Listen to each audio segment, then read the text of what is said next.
Visitar muchas instituciones de sostén propio, particularmente en los Estados Unidos, pero quiero decirles que este lugar me ha impresionado por el programa integral que hay aquí. No solamente el asunto de estudio de la Biblia, sino también el énfasis en los 8 remedios naturales y el buen espíritu cristiano que se palpa aquí. Tuve el privilegio de caminar por todo el sendero antier, o creo que fue ayer en la mañana, y si no lo han hecho, quiero animarles de que lo hagan. Es un poco todo de su vida, menos cuando uno regresa, que entonces de bajada. Pero es un paseo muy hermoso, tiene letreros por el camino, enfatizando diferentes aspectos de salud. Hace uno buen ejercicio, uno contempla la naturaleza. No vi a todos esos animales que se mencionaron acá, no vi guacamayos, ni zorros, ni ninguno de esos animales. ¿Acá no hay? Eso no es acá, ok. Sí, decía, oye, yo no vi nada de eso.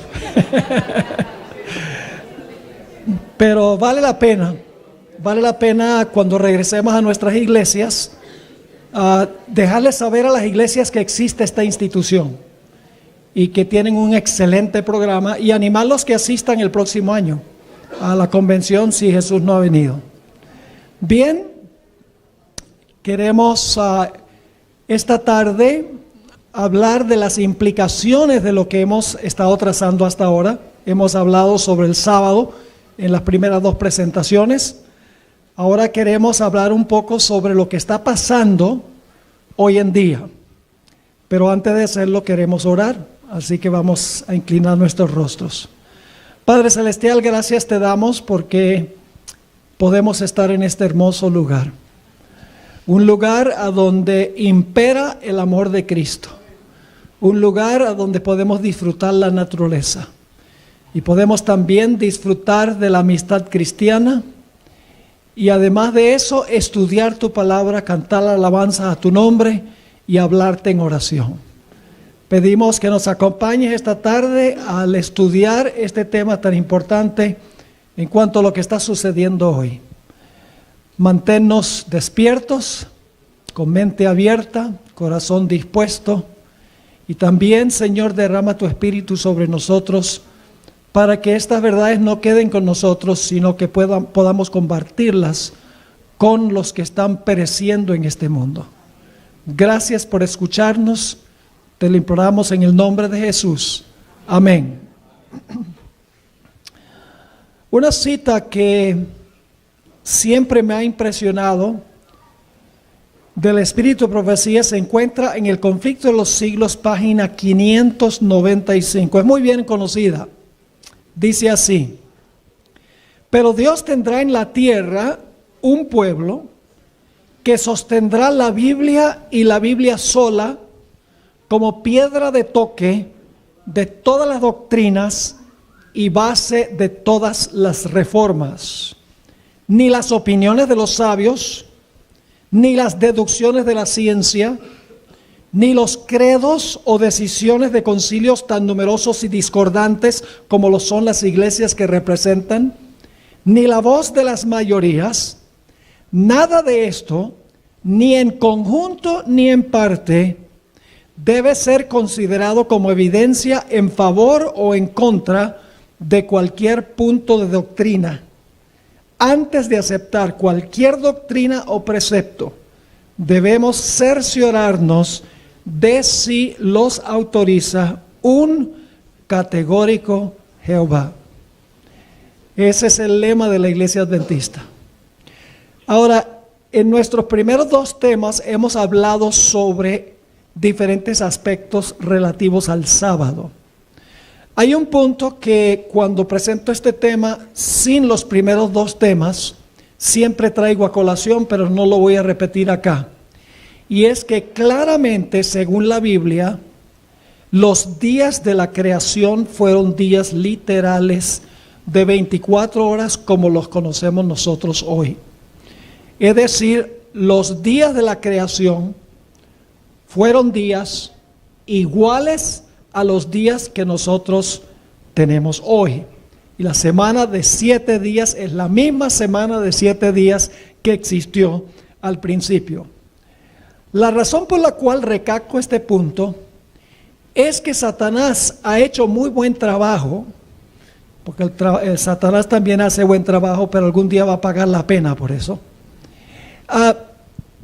Vamos a encontrar que según la Biblia y el Espíritu de Profecía, Satanás va a querer desarraigar del mundo la observancia del sábado. Eso lo sabemos nosotros. En gran medida Satanás ya ha tenido éxito en hacer eso. Lo ha hecho primordialmente a través de la teoría de la evolución. La mayoría de los seres humanos hoy creen en la evolución.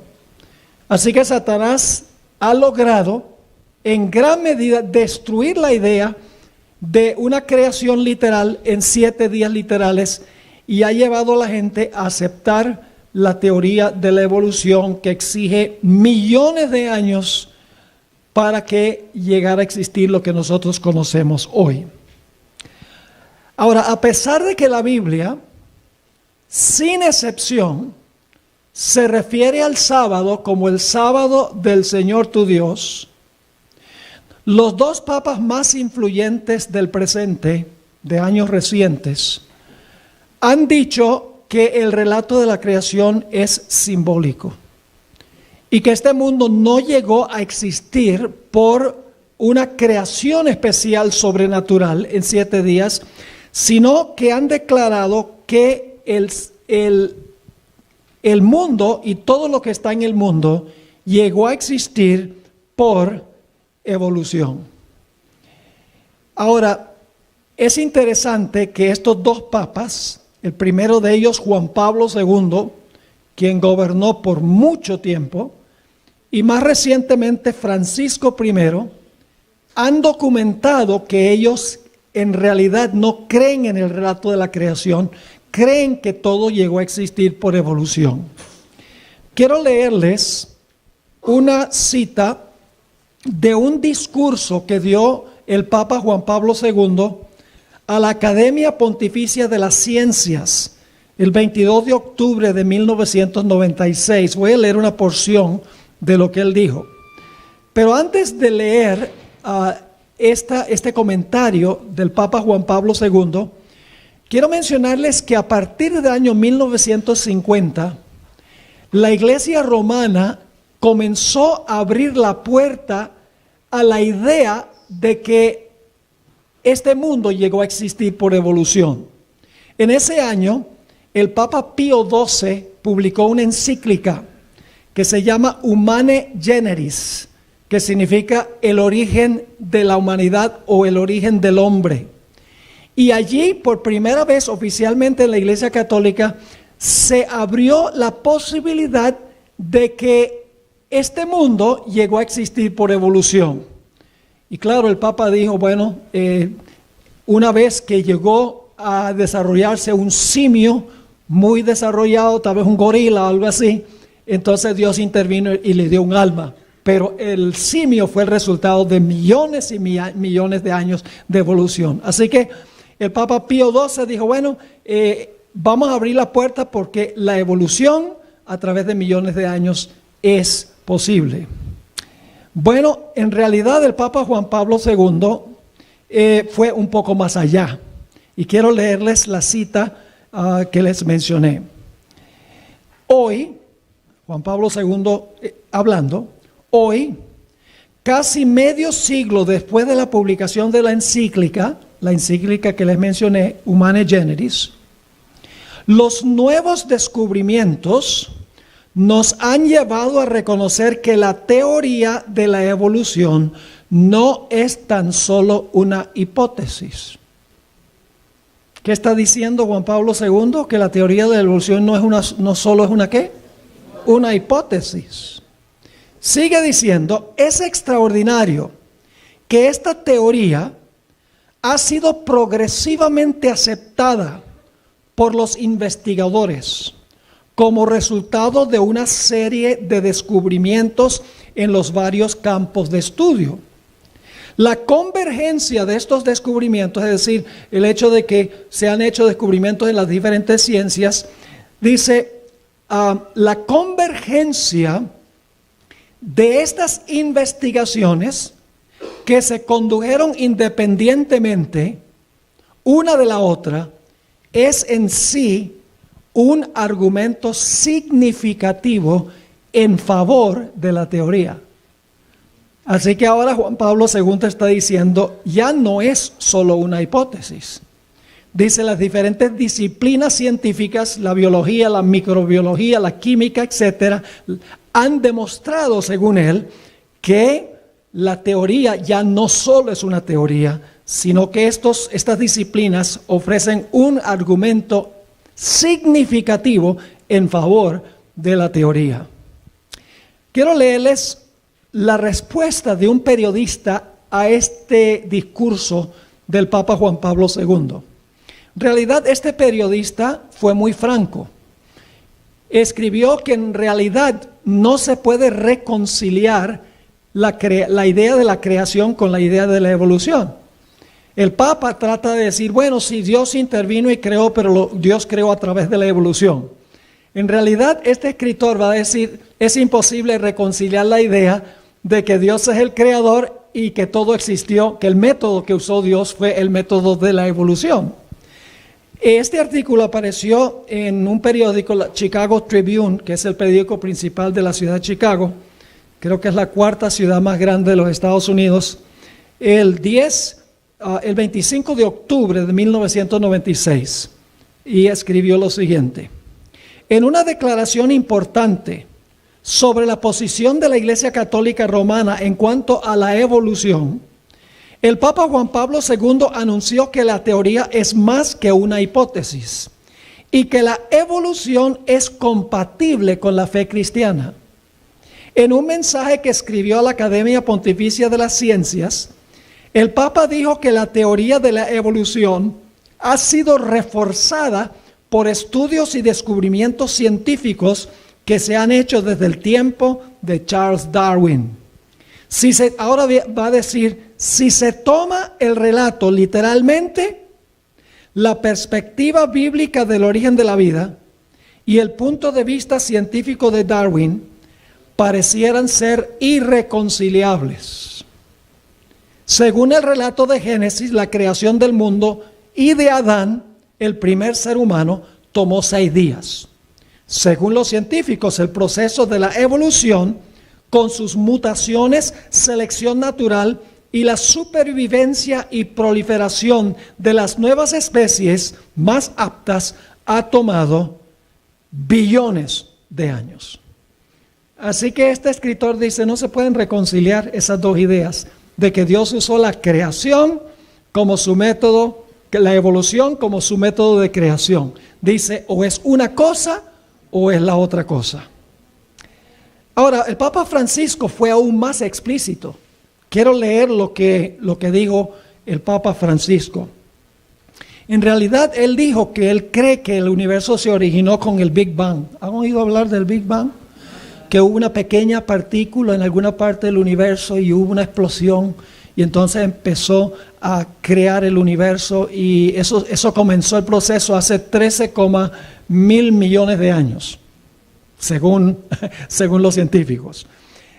Esto es lo que dijo también en un discurso a la Academia de las Ciencias el Papa Francisco.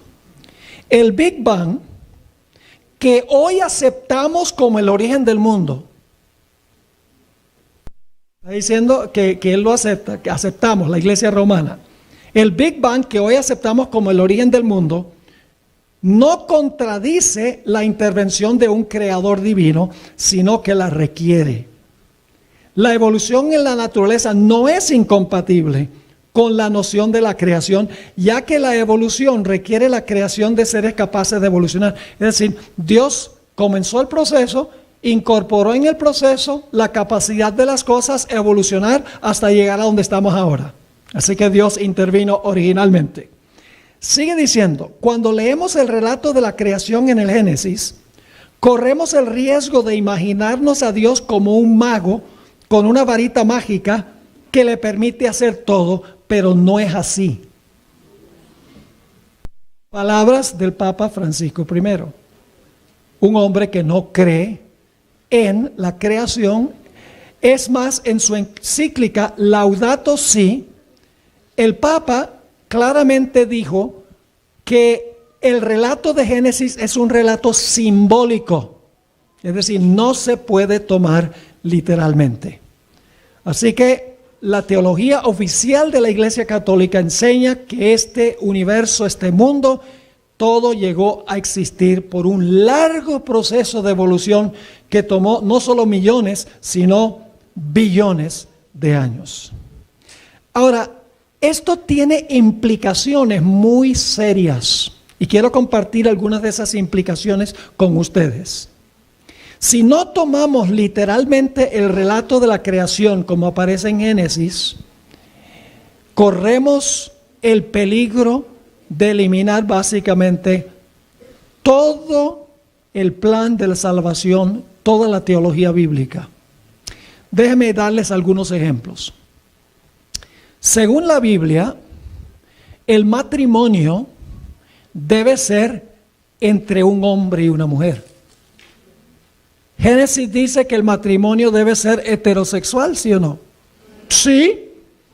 Dice, por tanto, dejará el hombre a su padre y a su madre, el hombre dejará padre y madre, se allegará a su mujer y serán una sola carne.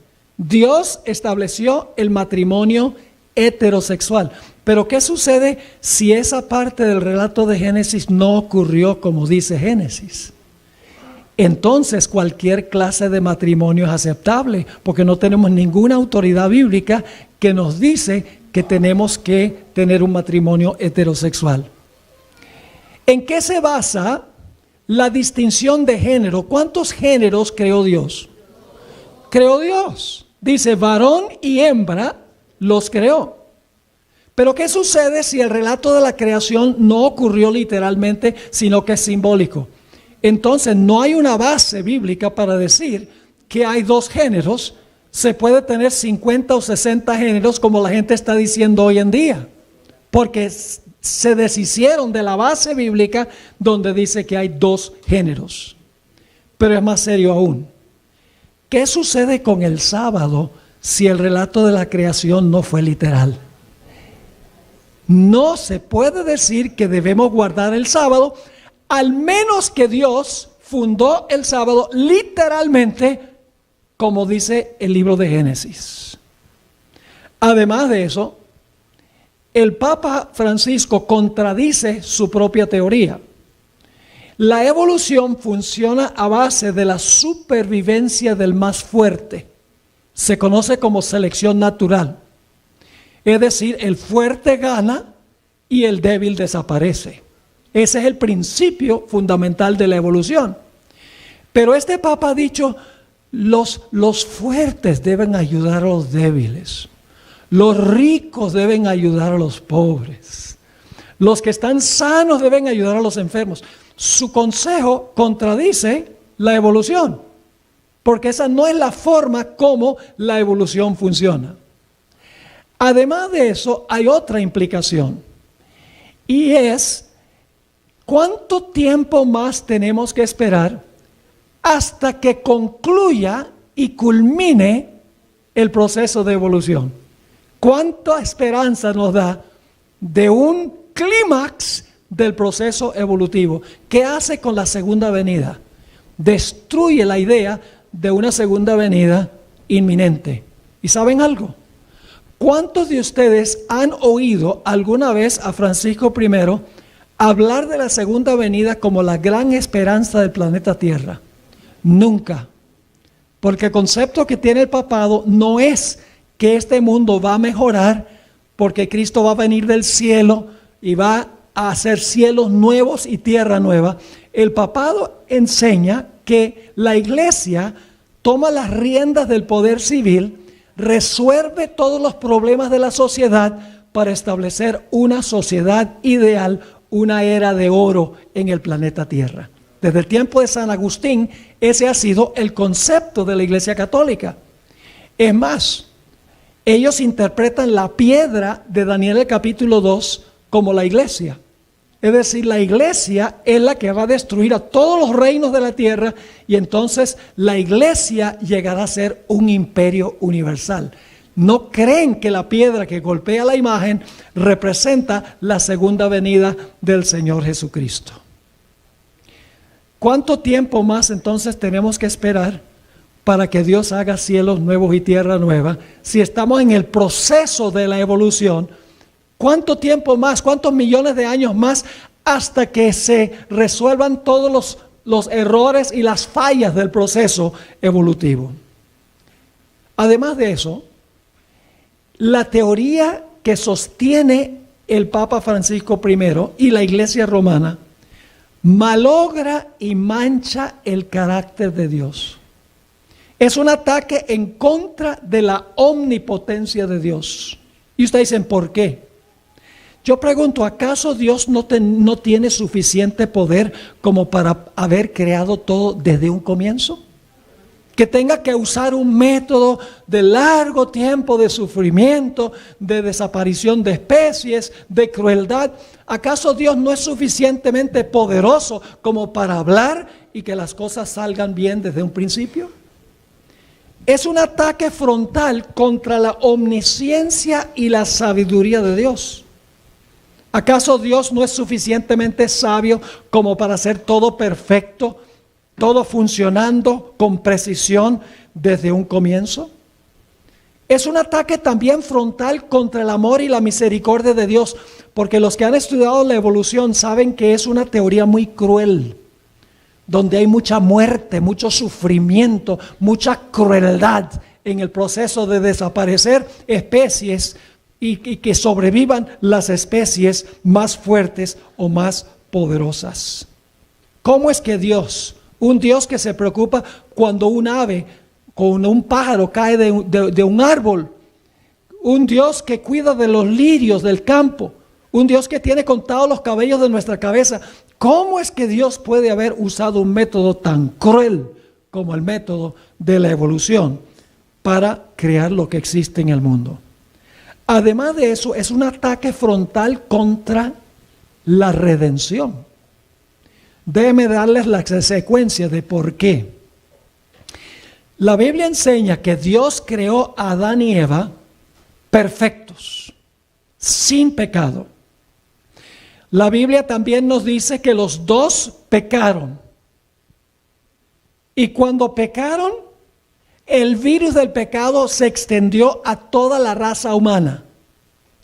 La consecuencia del pecado proliferarse a través de toda la raza humana causó la muerte. Y como vino la muerte, necesitamos a un redentor. Pero si la muerte no es consecuencia del pecado, si la muerte es consecuencia de un largo proceso de evolución, se elimina la necesidad de un redentor que nos salve de la muerte. Elimina la redención. Ahora quiero entrar en una descripción de la historia, de lo que ha estado sucediendo primordialmente desde el Concilio Vaticano II. Lo que les voy a relatar ahora es una historia. He hecho mucha investigación sobre esto. Estoy en el proceso de escribir un artículo largo para nuestro noticiero sobre la estrategia que está usando el papado, particularmente Francisco I, para recobrar la vida, para recobrar el poder que perdió cuando recibió la herida mortal en 1798. Quiero empezar un poco antes del Concilio Vaticano II mencionando a un individuo que todos seguramente han oído su nombre, San Ignacio de Loyola. Loyola estableció la Sociedad de Jesús, conocido como los jesuitas, en el año 1534. Y lo hizo por dos motivos.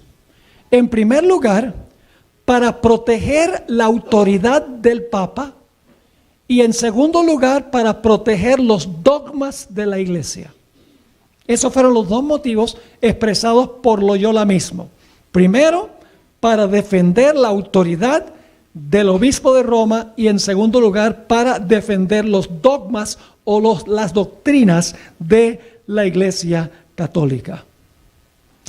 Ahora sí nos movemos a los años 1962 a 1965. Se celebró el Concilio Vaticano II. La palabra clave que definió ese concilio era ayornamiento, que significaba renovación. En ese concilio, que transpiró durante los pontificados de Pablo VI y de Juan XXIII, en la Iglesia Católica comenzó a desenfatizarse las doctrinas de la Iglesia y también la autoridad del obispo de Roma. Empezaron a diluirse esas dos ideas por las cuales había establecido Loyola la Sociedad de Jesús. Ahora, el Papa Pablo VI tuvo muchas luchas con los jesuitas, porque los jesuitas fueron en realidad los que más quisieron cambiar la doctrina de la Iglesia y los que más quisieron reducir la autoridad del trono papal y distribuir el poder entre todos los niveles de la Iglesia. En 1978, el 30 de septiembre de 1978, sucedió algo muy interesante. Ustedes saben que cuando murió el Papa Pablo VI, se reunió el conclave y eligió a un Papa que solamente gobernó por 33 días, Juan Pablo I. Ahora, lo que la gente no sabe, y esto fue revelado por un jesuita, Malachi Martin, quien escribió el famoso libro Las llaves de esta sangre. En un momento les voy a mencionar más sobre él. En ese libro, él dice que el Papa Juan Pablo I estaba muy disgustado con la Sociedad de Jesús, con los jesuitas, porque habían disminuido la autoridad del trono papal y habían también tratado de diluir la importancia de las doctrinas o los dogmas de la Iglesia. Y por lo tanto, él iba a dar un discurso el 30 de septiembre de 1978. Iba a dar un discurso a la sociedad de los jesuitas para decirles que si no se enderezaban, él iba a desbandar a los jesuitas con la posibilidad de reorganizarlos más adelante. El día antes de dar ese discurso a los jesuitas, lo hallaron muerto en su cama. Nunca se hizo una autopsia porque la Iglesia Romana es un país, es decir, el Vaticano es un país y nadie de afuera puede hacer una autopsia. Se reunió otra vez el conclave para elegir un nuevo papa. El papa que se eligió fue uno de los más pontificados más largos de la historia, Juan Pablo II. Ahora, Juan Pablo II también era un pontífice muy conservador. Es decir, él quería imponer la autoridad del trono papal como habían querido los jesuitas y quería también darle realce a los dogmas de la Iglesia. Inclusive durante su pontificado, los teólogos en las cátedras que enseñaban contrario a la doctrina de la Iglesia Católica eran despedidos de su cátedra. Puedo mencionar el nombre de uno específicamente, Hans Küng. Fue destituido de su cátedra porque su teología se desvió de la teología tradicional de la Iglesia. El Papa Juan Pablo II era, como les mencioné, un pontífice muy conservador. Y si ustedes miran los tópicos de conversación de esos dos, de ese Papa, Juan Pablo II, y luego más adelante Benedicto XVI, los tópicos que enfatizaban eran estos. Estaban en contra del matrimonio homosexual, en contra de la eutanasia. ¿Saben lo que es la eutanasia, verdad?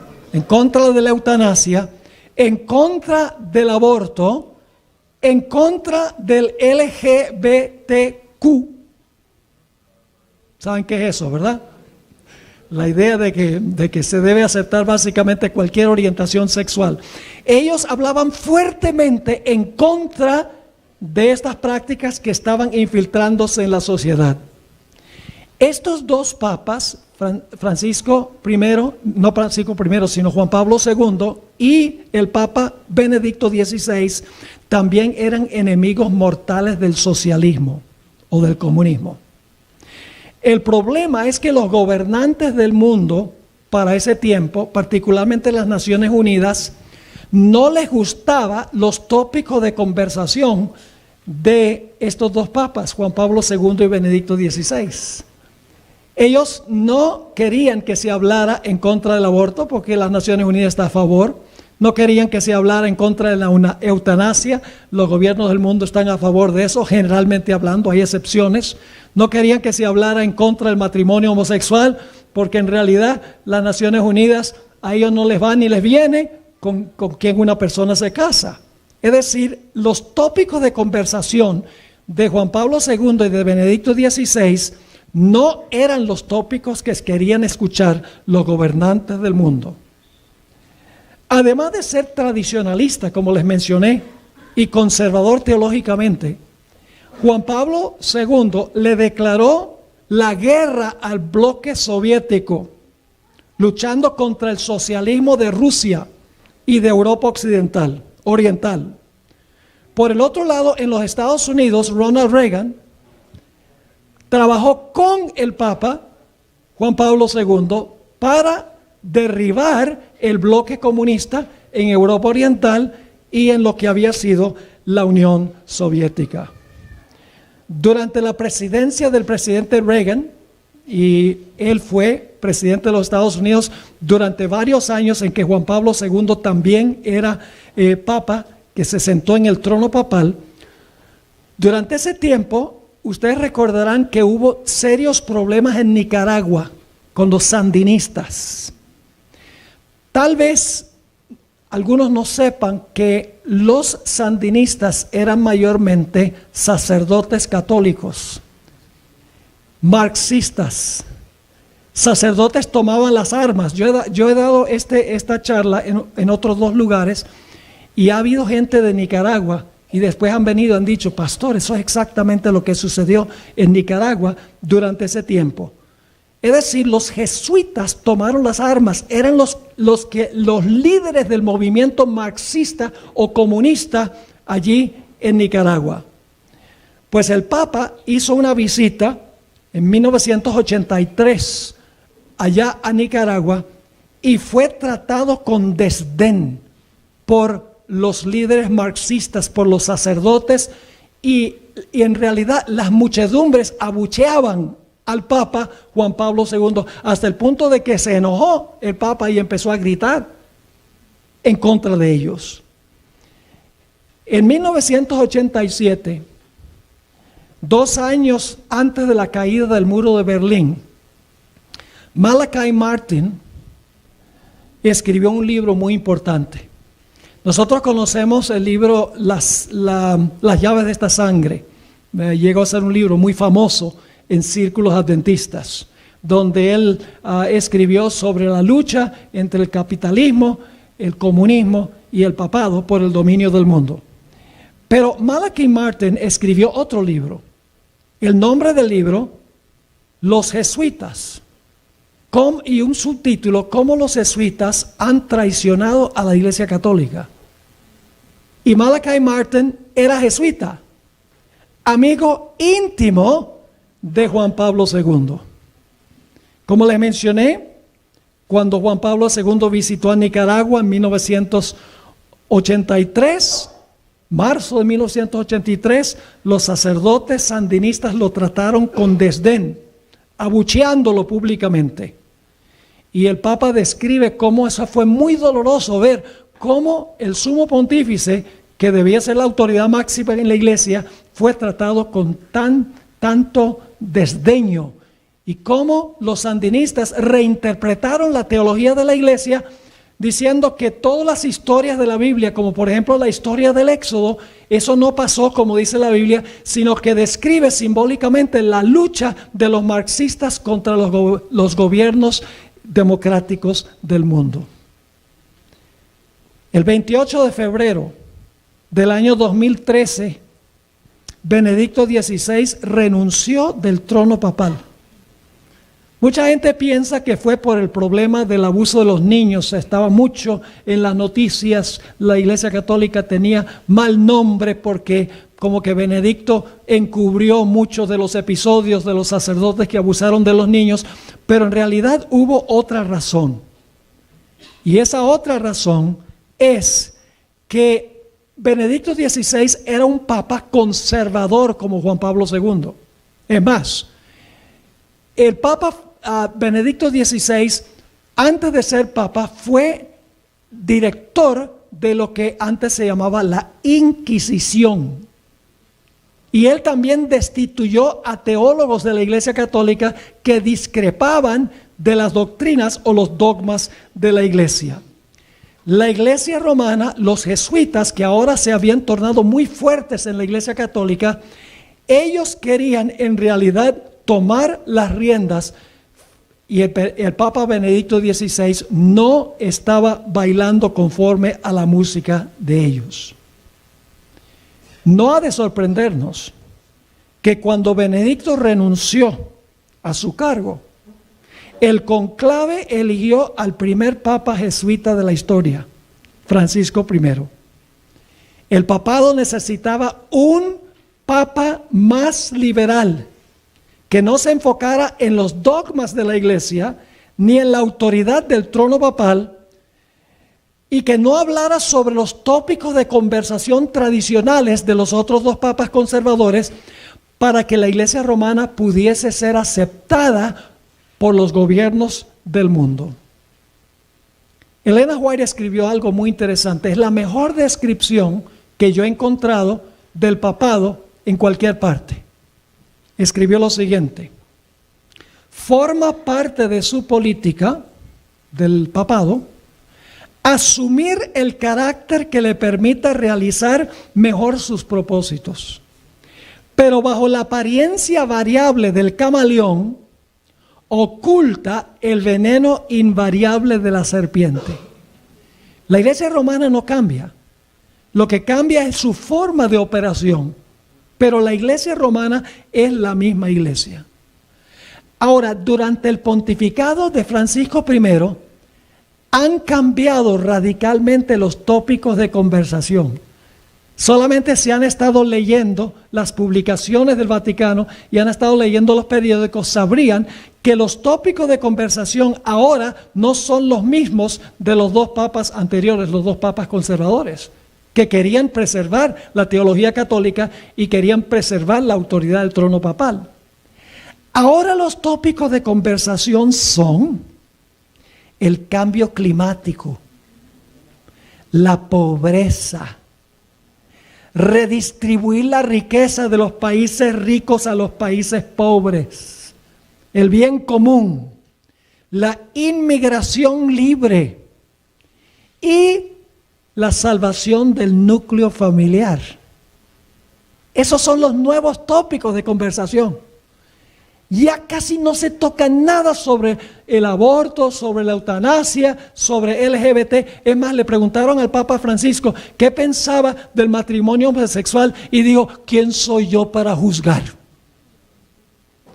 Porque esos tópicos no son populares con los gobernantes del mundo, que son seculares. Ellos están a favor del matrimonio homosexual, de LGBT, están a favor de todas estas cosas, de una inmigración libre, están a favor de resolver el problema del cambio climático, etc. Si nos enfocamos en las doctrinas, en la ortodoxia, las iglesias nunca se pueden unir. Si la iglesia adventista y los presbiterianos y los luteranos y los metodistas todos se enfocan en sus doctrinas, ¿podrían algún día unirse con la iglesia católica? No. Tendrían que echar a un lado las doctrinas distintivas y tendrían que estar de acuerdo con los tópicos de conversación que existen ahora en la iglesia romana. El cambio de opinión de los políticos para con la iglesia católica se vio en septiembre del año 2015, cuando el Papa dio un discurso para el 70 aniversario de la Asamblea de las Naciones Unidas. Yo vi ese discurso en televisión, después lo leí, y después que el Papa terminó su discurso, donde no tocó prácticamente nada sobre los tópicos controversiales, sino que habló de la pobreza, y habló de la inmigración, y habló del cambio climático, etc. Por varios minutos después, los representantes del mundo se pararon, aplaudieron de una forma increíble el discurso que había dado el Papa Francisco, el primer Papa jesuita.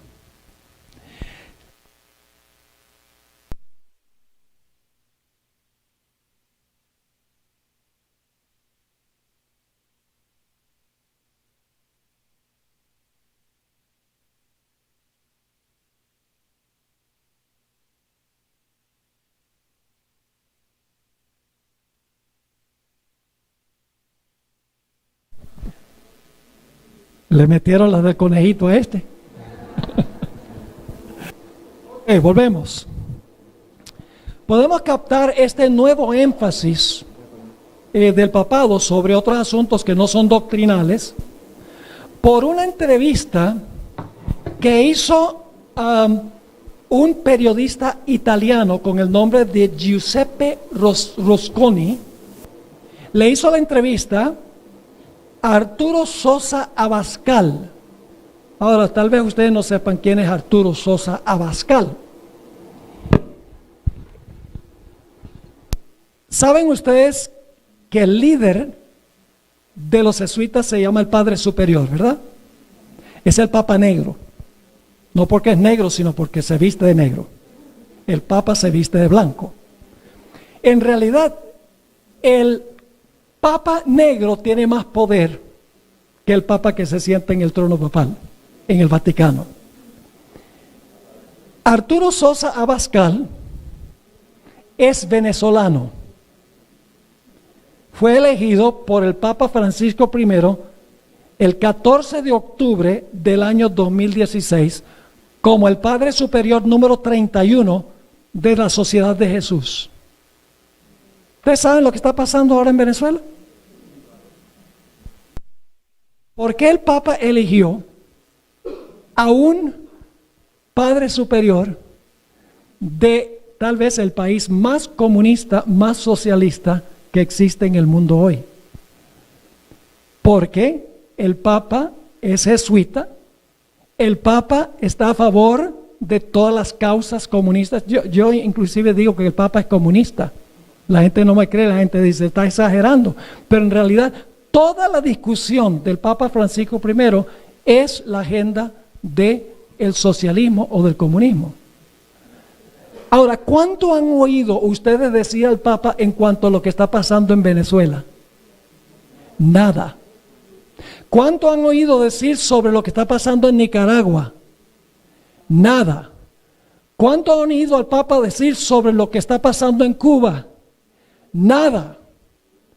Porque este Papa está de acuerdo con lo que está pasando en Ecuador y en Chile, en Perú, en todos estos países.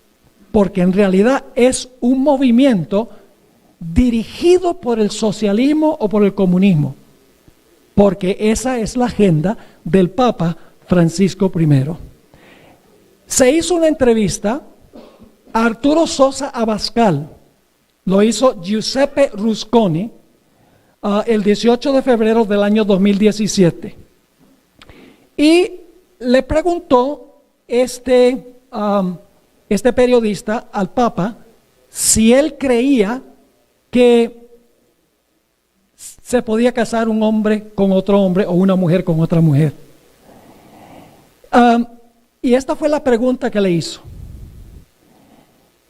Gerhard Müller, quien es ahora el director de la Congregación para la Doctrina de la Fe, lo que antes fue la Inquisición, le dijo, cuando Abascal le dijo, no hay ningún problema con el asunto del matrimonio homosexual, entonces el periodista le dijo, pero Gerhard Müller, el director de la Inquisición, ha dicho que las palabras de Jesús son muy claras y que ningún poder en el cielo y en la tierra, ni un ángel, ni el Papa, ni un concilio, ni una ley de los obispos tiene la facultad de modificarlas. Es decir, que Jesús dice que los creó varón y hembra y los casó varón y hembra.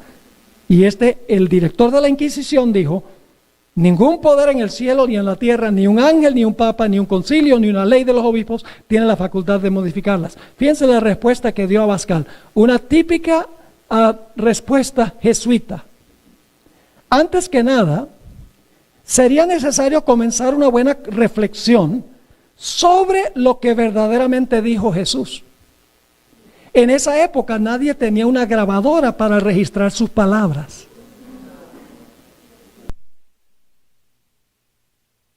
En el último siglo han surgido en la iglesia muchos estudios que intentan entender exactamente lo que quería decir Jesús. Esto no es relativismo, pero certifica que la palabra es relativa. El Evangelio está escrito por seres humanos. Está aceptado por la iglesia, que a su vez está formada por seres humanos. Por tanto, es verdad que nadie puede cambiar la palabra de Jesús, pero es necesario saber cuál ha sido esa palabra. Y luego dijo, la iglesia se ha desarrollado en el transcurso de los siglos y no es un pedazo de concreto reforzado. La iglesia nació, ha aprendido, ha cambiado. Por esto es que se celebran concilios ecuménicos, para enfocarse en los desarrollos de las doctrinas. Y luego dijo esto, no me gusta mucho la palabra doctrina, pues despierta en la mente la idea de algo que es duro como la piedra. Más bien la realidad humana es mucho más matizada, nunca es blanca o negra, está en continuo desarrollo. Un comentarista, Jeffrey Myrus, comentó lo siguiente sobre las palabras de Abascal. En otras palabras, el general Sosa Abascal demostró su compromiso total con el modernismo teológico que sostiene que la cultura humana determina qué es verdad para nosotros en cada época. ¿Están captando el cuadro? Y solamente le estoy presentando un pedacito de la investigación que he hecho sobre este asunto. Ahora, el Papa Francisco se ha enfocado en 3 tópicos principalmente. Número 1, el cambio climático. Ahora, yo creo que hay cambio climático. El que dice que no hay cambio climático está ciego, porque hay cambio climático. Pero hay 2 cosas que hay que recordar. Número 1, ¿cuál es el motivo del cambio climático? Ese es un punto muy importante. ¿Cuál es el motivo? ¿Y por qué es que el Papa está usando ese tópico específico de conversación? Yo pregunto, ¿cuál fue el más grande cambio climático en toda la historia? El diluvio. Y fue porque la gente usaba mucho petróleo.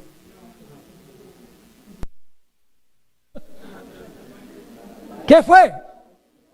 La maldad del hombre era mucha en la tierra. Hay cambio climático, pero no se debe al uso de mucho petróleo, porque en realidad el estiércol de todos los animales del mundo suelta más gases que el petróleo. Y el Papa, como buen argentino, le gusta su bistec. Puede ser un factor, pero no es el factor principal. ¿Pueden pensar de otro relato en la Biblia donde hubo cambio climático? ¿Qué tal en los días de Elías? ¿Hubo un cambio climático? No llovió por 3 años y medio. ¿Por qué razón?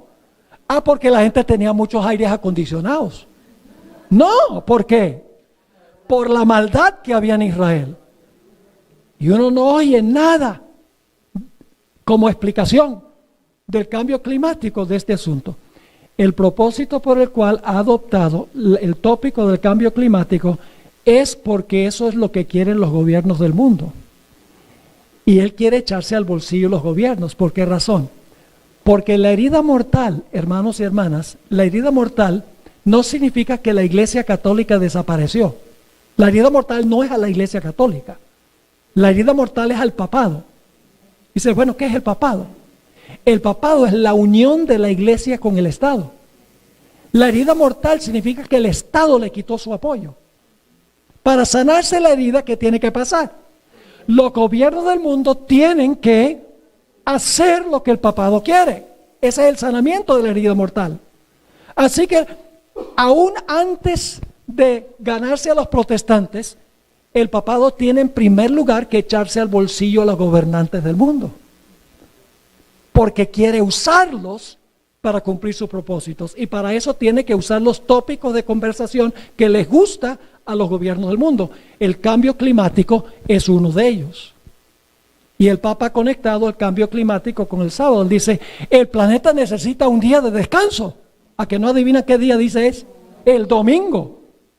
El segundo tópico de conversación es la necesidad de que los dueños de las empresas le den a los pobres por lo menos un día a la semana para descansar. ¿A que no adivinan qué día es ese? El domingo. El tercer tópico es salvar a la familia.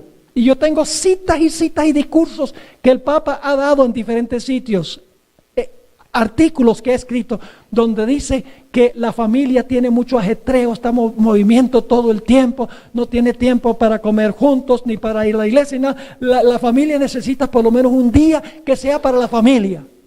¿A que no adivina qué día es ese? El domingo. Es precisamente lo que está diciendo los gobiernos del mundo. Ahora, quiero leerles una cita de Laudato Si,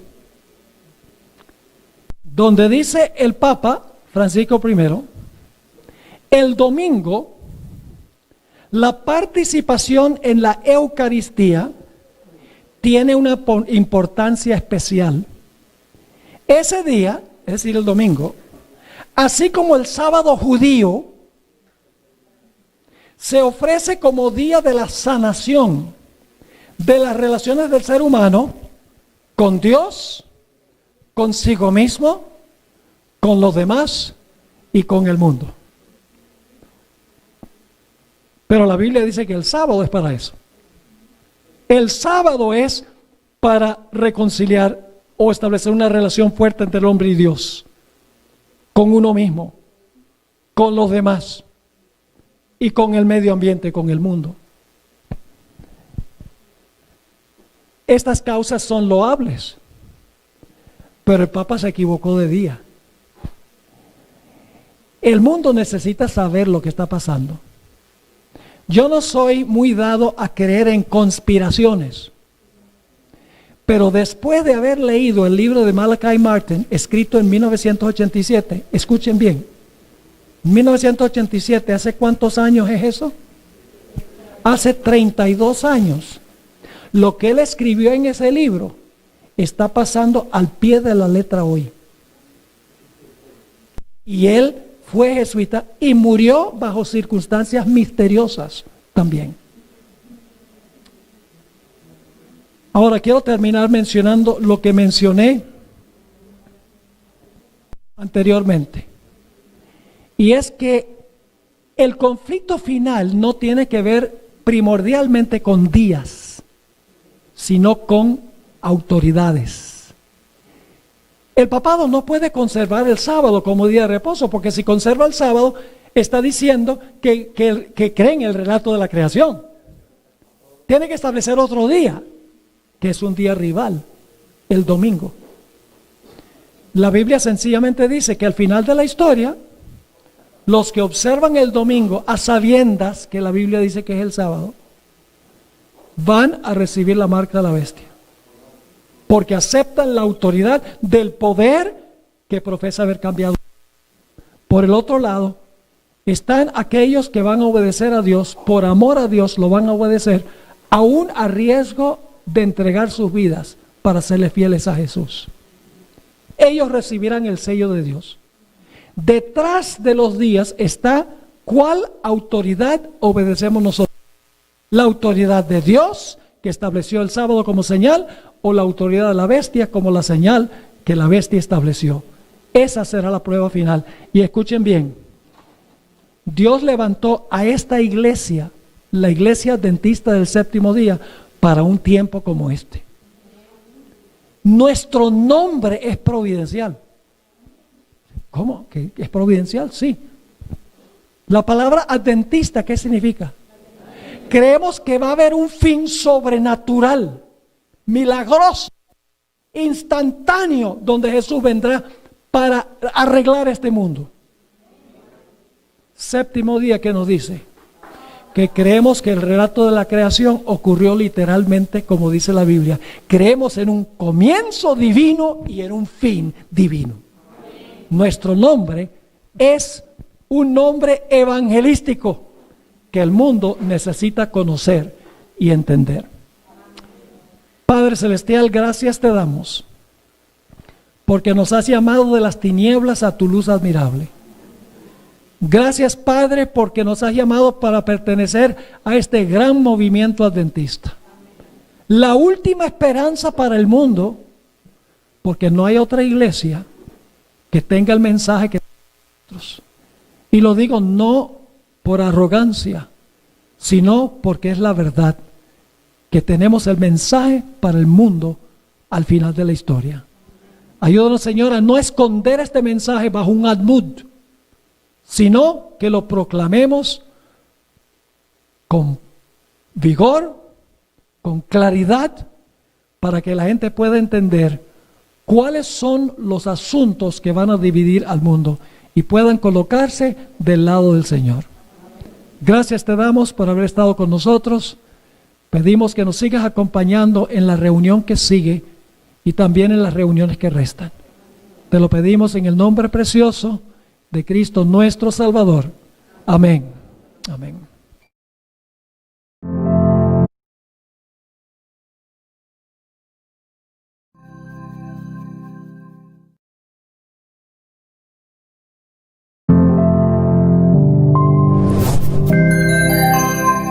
Recuerda quiénes somos. Fuimos los alborotadores, los revolucionarios, los radicales, los idealistas, los poco convencionales, los inconformistas, los fanáticos, los soñadores, los disruptivos, los pensadores y hacedores, los reformadores. Sacrificio era la palabra que nos definía.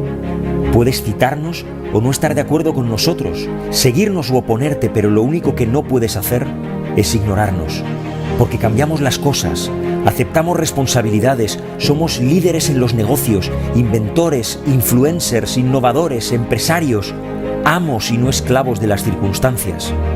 No podemos ser comprados o vendidos. Nuestra conciencia es tan exigente con el deber como la aguja al polo. Defendemos la verdad aunque se caigan los cielos. Empujamos a la humanidad a su destino eterno, porque amamos a las personas y a Dios. Y aunque algunos piensen que tenemos un espíritu de oposición, nosotros lo vemos como espíritu pionero y espíritu de riesgo, espíritu emprendedor, espíritu misionero, el Espíritu Santo. Porque las personas que están tan locas como para pensar que pueden cambiar el mundo son quienes lo hacen. Fuimos creados para crear.